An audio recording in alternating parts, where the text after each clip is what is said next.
সগীরা গুনার জন্য তো আল্লাহ তাআলা অনেক পথ খালি রাখছেন, শিরকের জন্য তওবা রাখছেন, বড় বড় গুনার জন্য, বড় বড় রোগের জন্য, বড় বড় অসুখ, এটা ভাই ঠিক আছে। তাহলে তওবা মনে এটা বড় অসুখ, অ্যান্টিবায়োটিক।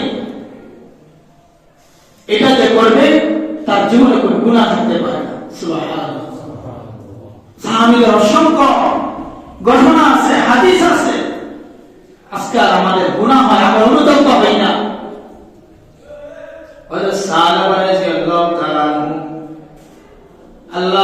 আল্লাহর পয়গম্বর হযরত মুহাম্মদ আরবি সাল্লাল্লাহু আলাইহি ওয়াসাল্লামের বড় মাপের একজন সাহাবী। সমস্ত সাহাবীগুলো নবীর সাথে মদিনা থেকে যুদ্ধে রওনা হয়ে গেছে। হযরত সাহাবা রাদিয়াল্লাহু তাআলা কে নবী করিম সাল্লাল্লাহু আলাইহি ওয়াসাল্লাম মদিনায় রেখে গেছেন। তিনাকে যখন রেখে গেছেন হযরত সাদ রাদিয়াল্লাহু তাআলা আনহু তিনার স্ত্রীকে তার হাতে তুলে দিয়ে গেছেন, তোমার এটা আমানত, আমার স্ত্রীকে তুমি একটু দেখশন করবা। দেখশন কি গর্ভবতী কি একসাথে শুবে এই দেখশন না, তার সমস্ত প্রয়োজনগুলো বাজারে যেন যেতে না হয়, প্রয়োজনগুলো মিটিয়ে দিবে, পর্দার জায়গায় থাকবে। কিন্তু হযরত সাহাবা রাদিয়াল্লাহু তাআলা আনহু তার মনের মধ্যে কুমন্ত্রণা, একটি কুধারণা আসলো।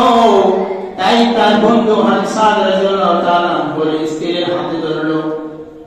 সাথে সাথে স্ত্রী ডাক দিয়ে বলে, তুমি না নবীজির একজন সাহাবী, তুমি না আল্লাহ তাআলার একজন সাকি বান্দা, তুমি না সাহাবী, তুমি কিভাবে আমার হাতটা ধরলা? তুমি কিভাবে জিনার নিয়তে আমার হাতটা ধরলা? সে সাথে সাথে হাতটা ছেড়ে দিল। এবার সে কাঁদতেছে, সে সাথে সাথে হযরত আবু বকর রাদিয়াল্লাহু তাআলা দরবারে গেছে। তার সমস্ত ঘটনাগুলো খুলে বলার পর আবু বকর রাদিয়াল্লাহু তাআলা বলে, ও সাহাবা, তুমি এত বড় গুনাহ করছো, তোমার জন্য আমার দরবারে কোনো জায়গা নাই, তুমি চলে যাও। সাহাবা কাঁদে আর কান্না করে, হযরত ওমরের দরবারে যায়, হযরত আলীর দরবারে যায়, সবাই ফিরে যায়। সর্বশেষ নবীজির দরবারে আসলো। নবীজি বলে, তুমি এত বড় গুনাহ করছো, তোমার বন্ধু তোমার ভাইয়ের স্ত্রীর সাথে আমার দরবারে তোমার